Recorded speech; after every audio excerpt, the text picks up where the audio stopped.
Hello everyone, I am Mahima.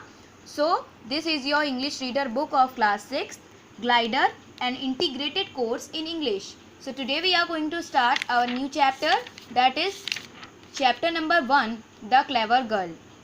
So, in this chapter, the author, who is visually challenged and can't see anything, shares his unique experience in train during his travel to Dehradun. So, let's find out how he finds the journey to be unique one. So let's get started. I had the compartment to myself up to Rohana. Means author है, बता रहे हैं कि अब मैंने अपनी seat ले ली train में, ठीक है. In compartment to myself up to Rohana. And then a girl got in. और तभी क्या है, एक गर्ल एंटर होती है उसी कंपार्टमेंट में. Her parents who saw her seem very anxious about her comfort. उस लड़की के जो पेरेंट्स हैं वो उसे ड्रॉप करने आए होते हैं और उसकी कंफर्ट के लिए उसके सारी चीज़ें समझाने लगते हैं. And the women gave the girl detail instruction as to where to keep the thing. और जो वीमेन है जो साथ में गर्ल के आई थी वो समझाने लगती, इंस्ट्रक्शन देने लगती हैं कि कहाँ पे उसे अपना सामान रखने हैं. When not to lean out of the window. साथ ही ये भी बताती हैं कि विंडो के बाहर नहीं झाँकना है. And how to avoid speaking to stranger. और किसी भी अजनबी से बात नहीं करनी है. And I was totally blind at the time. क्योंकि मुझे कुछ दिख नहीं रहा था. I was unable to tell what the girl looked like. मैं ये बताने में असमर्थ हूँ कि वो लड़की कैसी दिखती थी. But I knew she wore slippers from the way they slapped against her heels. लेकिन मैं सिर्फ इतना अनुमान लगा सकता हूँ कि उसने स्लीपर्स पहनी हुई हैं instead of any type of heels. Are you going all way to Dehra. I asked. मैंने पूछा क्या आप भी देहरादून जा रही हैं. I must have been sitting in the corner because my voice startled her. मैं शायद एक साइड सीट पे बैठा हुआ हूँ एकदम कॉर्नर में, इसी वजह से वो क्या है, एकदम मेरी वॉइस उन्हें एकदम एक्साइट कर देती है, ठीक है, चौंका देती है. She gave a little exclamation and said. उन्होंने थोड़ा लाउड वॉइस में सरप्राइज वे में मुझसे बोला. I didn't know anyone else was here. मुझे तो पता ही नहीं था कि यहाँ पे और कोई भी है. Well it often happens that people with good eyesight fail to see what is right in front of them. तो उस लड़की ने कहा कि कभी कभी ऐसा भी होता है कि जो लोग गुड आईसाइट वाले होते हैं वो भी नहीं कभी क्या होते हैं, नहीं देख पाते हैं सामने वाले को. आई wondered how I could prevent her from discovering that I was blind. अब मैं ये सोच रहा था कि कैसे मैं अपने आप को बचाऊं, कैसे मैं ये जाहिर होने से बचाऊं कि मैं क्या हूँ, ब्लाइंड हूँ, मुझे दिखता नहीं है, ठीक है. I thought that if I stayed in my seat. मैंने ये सोचा कि अगर मैं एक जगह पे अपनी सीट पे बैठ जाता हूँ तो क्या it shouldn't be too difficult. तो उस गर्ल के लिए ये नहीं जान पाएगी वो गर्ल की क्या उसके लिए मुश्किल हो जाएगा कि मैं ब्लाइंड हूँ, मुझे दिखता नहीं है. The girl said. फिर लड़की क्या कहती है. I am getting down at Saharanpur. मैं तो सहारनपुर में उतर जाऊंगी. My aunt is meeting me there. वहाँ पे मुझे मेरी आंटी मिलेंगी. Where are you going. फिर उसने मुझसे पूछा कि आप कहाँ जा रहे हैं. टू देहरा. मैं देहरादून जा रहा हूँ. And then to Mussoorie. और उसके बाद कहाँ जाऊँगा, मसूरी जाऊँगा. Oh how lucky you are. फिर उसके बाद उस गर्ल ने बोला कि आप कितने लकी हैं. I wish I were going to Mussoorie. मैं ये सोचती हूँ कि मैं भी काश मसूरी जा पाती.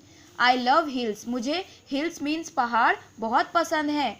स्पेशली इन अक्टूबर. खासकर अक्टूबर के मंथ में, अक्टूबर के महीने में मुझे मसूरी जाना बहुत अच्छा लगता है. काश मैं भी जा पाती, मुझे क्योंकि क्या है, हिल्स बहुत पसंद है. उसने ये बताया. Yes this is the best time. मैंने बोला कि हाँ, अक्टूबर का टाइम ही बेस्ट टाइम होता है मसूरी जाने के लिए. I sat calling on my memories. ये बात मैंने कुछ मेमोरीज याद करते हुए कहा था. The hills are covered with wild dahlias. जो पहाड़ की चोटियाँ हैं वो wild dahlias are kind of flower. मतलब ये एक तरह के फूल होते हैं, ठीक है. The sun is delicious.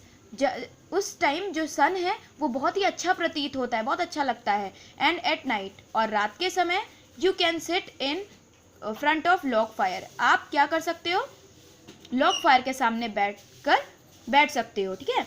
Most of the tourist have gone. अब ज़्यादातर इस टाइम पे टूरिस्ट जो आए हुए होते हैं मसूरी घूमने वो जा चुके होते हैं। And the roads are quiet, और रोड्स क्या है, बहुत ही शांत प्रतीत होते हैं। एंड ऑलमोस्ट डेजर्टेड, और ऑलमोस्ट डेजर्टेड मीन्स एकदम रेगिस्तान की तरह लगते हैं। Yes, October is the best time. मैंने ये लास्ट में रिमार्क करते हुए कहा कि हाँ, अक्टूबर ही बेस्ट टाइम है मसूरी जाने के लिए। She was silent for a while, वो कुछ देर तो बहुत ही शांत थी। Then I made a mistake, और उसके बाद मैंने एक मिस्टेक कर दी। वॉट इज़ इट लाइक, कैसे लगता है वो, I asked. She found nothing strange, उसको कुछ भी अजीब नहीं लगा मेरी इस बात पे। In this question had she noticed already that I could not see, क्या उसने पहले ही ये जान लिया है कि मैं देख नहीं सकता। But her next question remove my doubt, लेकिन क्या उसके अगले सवाल ने मेरे जो डाउट है वो उसको क्लियर कर दिया। Why don't you look out the Windows, आप विंडो के बाहर क्यों नहीं देखते, उसने मुझसे बोला। She asked. I moved easily, मैंने धीरे से along the berth and felt for the window ledge, और मैंने विंडो लेंस को महसूस करते हुए विंडो के बाहर देखना, ऐसे मैंने प्रिटेंड किया कि मैं विंडो के बाहर देख रहा हूँ। द विंडो वॉज ओपन, तो जब मैंने महसूस किया तो विंडो क्या थी, खुली हुई थी। एंड आई फेस्ड इट, और मैंने उसकी तरफ अपना फेस करते हुए making pretence of studying the landscape, मैं ये प्रिटेंड कर रहा था कि मैं लैंडस्केप मीन्स बाहर की सीनरी को अच्छी तरह से देख रहा हूँ, ठीक है, परख रहा हूँ। I heard the painting of the engine, मैं सिर्फ सुन रहा था कि आज किस चीज़ की आवाज़, इंजन की आवाज़। द रंबल ऑफ व्हील्स की आवाज़। And in my minds I could see the telegraph post flashing by, और मैं अपने मन की आवाज़, मन की नज़रों से बाहर की चीज़ों को देखने की कोशिश कर रहा था। Have you noticed, I said, क्या आपने नोटिस किया, that the trees seem to be moving while we seem to be stand still. अब मैंने कहा, मीन्स ऑथर ने, कि क्या आपने बाहर की चीज़ें नोटिस की कि जो ट्रीज़ हैं बाहर के वो क्या है, मूविंग लग रहे हैं, वो चलते हुए लग रहे हैं, और हम क्या एक जगह पे स्टिल, स्टैंडिंग स्टिल मीन हम एक जगह पे रुके हुए लग रहे हैं। दैट ऑलवेज हैपन्स, तब उस लड़की ने बोला कि ये तो हमेशा ही होता है। She said, do you see any animals, फिर उसने पूछा क्या आपने कोई एनिमल देखा, कोई जानवर बाहर देखा। Hardly any animal left in the forest near Dehra, फिर मैंने एक रिमार्क किया कि मैं मतलब हार्डली एनी एनिमल, कोई भी मतलब बहुत ही कम जानवर बचे हुए हैं देहरादून के फॉरेस्ट्स में। I turn from the window and face the girl, फिर उसके बाद मैं क्या हुआ, विंडो से टर्न करते हुए गर्ल की तरफ फेस कर मैंने किया। And for a while we sat in silent, और कुछ देर के लिए हम एकदम साइलेंस में बैठ गए, चुपचाप एकदम silently. You have an interesting face, फिर मैंने एक सेफ रिमार्क किया कि you have an interesting face, आपका फेस बहुत इंटरेस्टिंग है। शी लाफ्ड प्लीजेंटली, वो धीरे से हंसी, अ क्लियर रिंगिंग लाफ, फिर मैंने सुना कि वो जो लाफ थी एकदम क्लियर सुनाई दे रही थी मुझे। It's a nice to be told I have an interesting face, फिर उसने बोला कि ये बहुत अच्छा लगा मुझे सुनने में कि मेरे पास एक इंटरेस्टिंग फेस है। I am tired of people telling me I have a pretty face, मैं ये चीज़ लोगों से सुन सुन के थक गई हूँ कि मेरा फेस क्या है, प्रिटी है, मतलब सुंदर है। We'll soon be at your station, I said, फिर मैंने कहा, मीन्स ऑथर कह रहा है कि हम बहुत जल्दी ही स्टेशन, आपके स्टेशन पहुँच जाएंगे। Thank goodness it's a short journey, फिर उसने बोला कि थैंक गॉड ये एक बहुत ही छोटी जर्नी है। I can't bear to sit in a train for more than 2 or 3 hours, मैं ज़्यादा देर तक क्या ट्रेन में नहीं बैठ सकती, मुझे नहीं अच्छा लगता, उसने बोला। Yet I was prepare to sit there for almost any length of time, अब लेकिन मैं बहुत देर तक बैठ सकता था, ठीक है, कितने भी टाइम तक बैठ सकता था, just to listen to her talking, सिर्फ उसकी बातें सुनने के लिए। Her voice had the sparkle of mountain stream, उसकी आवाज़ मुझे एकदम flash of light of mountain stream लग रही थी, मतलब एक बहुत ही अच्छी आवाज़ लग रही थी। यहाँ पे ऑथर ने क्या किया है, कंपेयर किया है, ठीक है, बताया है कि मुझे उसकी आवाज़ बहुत ही स्पार्कलिंग आवाज़ लग रही थी, बहुत ही अच्छी लग रही थी, वो और ज़्यादा सुनना चाहता था उसकी बातों को। The engines whistled, shrieked. अब क्या है, बहुत ही तेज़ी से इंजन की आवाज़ आती है, ठीक है, high pitched sound. The carriage wheel change their sound and rhythm.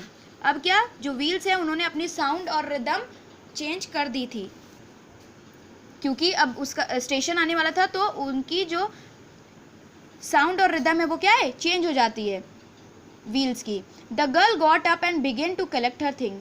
अब जो गर्ल है वो उठी और अपने सामान को इकट्ठा करने लगी. आई वंडर्ड इफ शी वोर her here in a bun or if hung loose over her shoulder or if it was cut very short. अब मैं ये सोचने लगा, अनुमान लगाने लगा कि क्या उस लड़की के बाल बंधे हुए हैं या खुले हुए हैं ओवर हर शोल्डर, और उसके बाल क्या है, एकदम छोटे छोटे कटे हुए हैं. The train drew slowly into the station. अब ट्रेन धीरे धीरे क्या, स्लो हो गई. Outside there was a shouting of porters and vendors and a high pitched female voice near the carriage door which must have belong to the girl's aunt. अब क्या है, बाहर मैंने सुना कि बहुत सारे पोर्टर्स, वेंडर्स, मतलब बाहर जो आवाज़ लगाते हुए लोग मुझे सुनाई देने लगे, ठीक है, और सामान बेचने वाले. And a high pitched female voice, और क्या, बहुत ही तेज़ आवाज़ वाली महिला चिल्ला रही थी, ठीक है. और मैंने ये सोचा कि ये शायद उस गर्ल्स की आंट होगी, ठीक है. Good bye said the girl. अब गर्ल ने बोला मुझे गुड बाय, ठीक है. There was some confusion in the doorway. उसके बाद डोरवे में कुछ कन्फ्यूजन थी, ठीक है. A man getting in to the compartment ask for an apology. अब जो एक आदमी कंपार्टमेंट के अंदर आ रहा था, उसने क्या, apology means to be sorry, मतलब क्या, सॉरी बोल रहा था उस गर्ल को. Then the door bang shut. और फिर मैंने सुना कि क्या, डोर बंद हो जाता है. आई रिटर्न टू माई बर्थ. फिर मैं क्या, अपनी जगह पे वापस आके बैठ गया. The guard blue his whistle and the train moved of. और क्या हुआ कि गार्ड क्या है, उसने अपनी सीटी बजाई, विस्लिंग की, एंड ट्रेन मूव्ड ऑफ, और ट्रेन चलने लगी. The man who had entered the compartment said. अब जो मेरी कंपार्टमेंट में वो आदमी आके बैठा और उसने बोला, यू मस्ट बी डिसअपॉइंटेड. आप शायद थोड़े से उदास होंगे. I am not as attractive a travelling companion as the one who just left. मैं शायद उतना इंटरेस्टिंग ना हूँ जितना कि आप अभी जो आपकी कंपेनियन थी उनकी तरह, ठीक है. She was an interesting girl. मैंने बोला, आई सेड, मैंने बोला क्या, ऑथर कहते हैं कि वो एक बहुत ही इंटरेस्टिंग लड़की थी. कैन यू टेल मी, क्या आप बता सकते हैं, did she keep her hair long और शॉर्ट. क्या उस लड़की के बाल लंबे या छोटे थे, आप मुझे ये बता सकते हैं. मैंने पूछा उस आदमी से. I don't remember. उस आदमी ने कहा कि मुझे याद नहीं है. He said sounding puzzled. वो कंफ्यूज होते हुए बोला, if it was her eyes I notice. मैंने सिर्फ उसके आँखों को नोटिस किया, not her hair. I noticed not her hair, मतलब मैंने उसकी आँखों को नोटिस किया, उसके बालों को नहीं. She had a beautiful eyes. उसकी आँखें बहुत ही सुंदर थीं. But they were of no use to her. लेकिन वो उसके कोई काम की नहीं थी. She was completely blind. और वो भी विजुअली चैलेंज्ड गर्ल थी. Didn't you notice. क्या आपने नोटिस नहीं किया. तो हाउ वॉज द एंड. अब आप ये जान चुके हैं कि author was visually challenged as well as the girl was also visually challenged. They both can't see. So that's why this chapter or this story was so interesting and unique. Thank you.